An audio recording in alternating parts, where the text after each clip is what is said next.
Assalamualaikum warahmatullahi wabarakatuh. Nama saya Nabila Putri Azhara dari kelas K Prodi Ilmu Komunikasi dengan NPM 2019 140181. Di sini saya akan mempresentasikan tentang demokrasi Pancasila. Demokrasi berasal dari bahasa Yunani yaitu demokratia yang artinya kekuasaan rakyat, yang terbentuk dari demos artinya rakyat dan kratos artinya kekuatan atau kekuasaan. Pada abad kelima sebelum Masehi untuk menyebut sistem politik negara kota Yunani. Dan Pancasila berasal dari bahasa Sanskerta yakni panca dan sila. Panca artinya 5 dan sila artinya dasar atau prinsip. Istilah Pancasila sendiri diambil dari kitab Nagakertagama yang dikarang oleh Empu Prapanca. Bahasa Sanskerta merupakan salah satu bahasa Indo-Eropa yang tertua dan terpanjang. Jadi, demokrasi Pancasila adalah suatu paham demokrasi yang sumbernya berasal dari falsafah hidup bangsa Indonesia yang digali berdasarkan kepribadian rakyat Indonesia itu sendiri. Falsafah hidup bangsa Indonesia tersebut kemudian melahirkan dasar falsafah negara Indonesia, yaitu Pancasila yang terkandung dalam pembukaan Undang-Undang Dasar 1945. Secara ringkas, penjelasan poin-poin penting mengenai sistem demokrasi ini dapat dijelaskan sebagai berikut. Demokrasi dilaksanakan berdasarkan kekurangan dan musyawarah untuk mufakat untuk kesejahteraan rakyat. Sistem organisasi negara dilaksanakan sesuai dengan persetujuan rakyat. Kebebasan individu dijamin namun tidak bersifat mutlak dan harus disesuaikan dengan tanggung jawab sosial.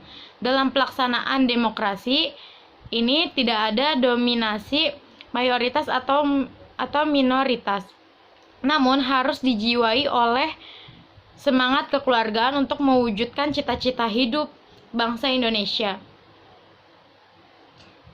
Pada dasarnya sistem demokrasi ini memiliki kesamaan dengan demokrasi universal, namun terdapat perbedaan di dalamnya. Adapun ciri-ciri demokrasi Pancasila adalah sebagai berikut. 1. Penyelenggaraan pemerintahan berjalan sesuai dengan konstitusi.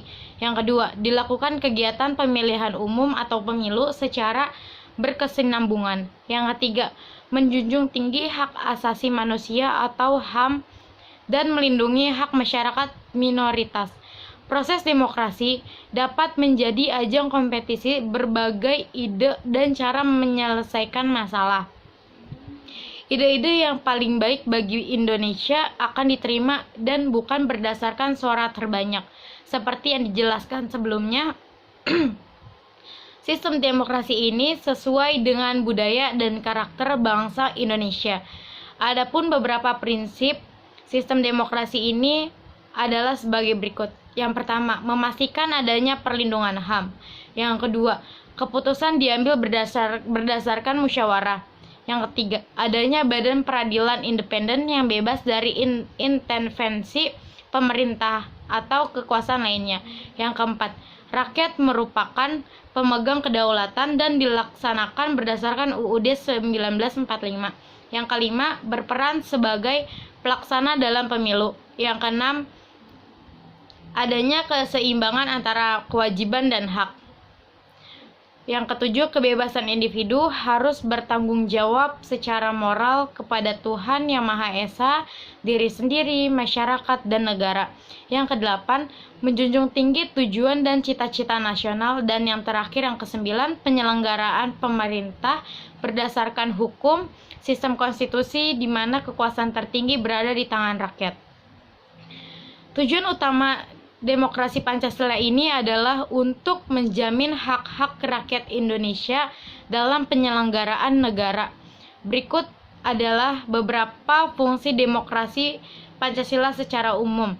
Yang pertama, memastikan keterlibatan rakyat dalam penyelenggaraan kehidupan bernegara. Misalnya, ikut memilih dalam pemilu, ikut serta dalam pembangunan, menjadi anggota badan perwakilan. Nah, yang kedua, memastikan berdirinya dan berjalannya Negara Kesatuan Republik Indonesia. Yang ketiga, memastikan tegaknya Negara Kesatuan Republik Indonesia sesuai dengan sistem konstitusional. Yang keempat, memastikan tegaknya hukum yang berdasarkan Pancasila dan Undang-Undang Dasar 1945. Yang kelima, memastikan terjadinya hubungan yang serasi dan seimbang antar lembaga negara. Yang terakhir, yang keenam, memastikan penyelenggaraan pemerintah dan bertanggung jawab. Demikian presentasi yang telah saya sampaikan. Mohon maaf jika ada salah-salah kata atau salah penyampaian. Wabillahi taufiq walhidayah. Wassalamualaikum warahmatullahi wabarakatuh.